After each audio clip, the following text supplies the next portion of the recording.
क्यों जानी आलम निशा जी पढ़ रखे, क्यों जानी आलम निशा जी पढ़ रखे। ए भैया मार्टिन करपटिया गोली उधर लाशों का भाई के ये निषाद के देसी छोरे महफिल में दूंगा।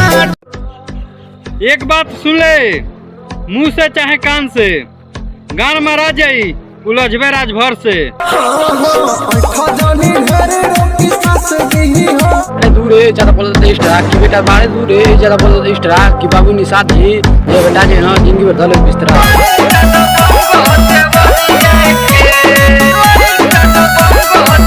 सोचा तारे राजभर जी के बराबरी तोरा बापो दादा से ना होई।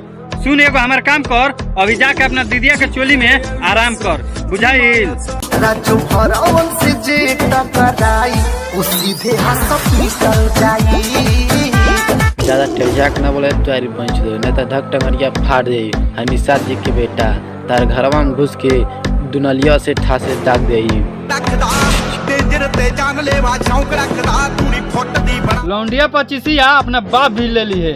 राजभर जी के रेलबे त रेला जेबे, कायदे में रहो फायदे में रहबे, ना तो ऐसा ठेले अपना माई वाला सिस्टम में फिर समा जेबे, बुझाइल सरऊ। दिनदारे तोर घर में घुस के तोर बहनिया किस लिया कि दिनदारे तोर घर में घुस के तोर बहनिया किस लिया। निशाद का औलाद है तुआर पहुंच दो डेरा खड़ेबा तुआर पहुंच ना पिछड़वा मतवा डाल के कल चाहिए। अच्छा लगे भाई लोग सब्सक्राइब जरूर करे।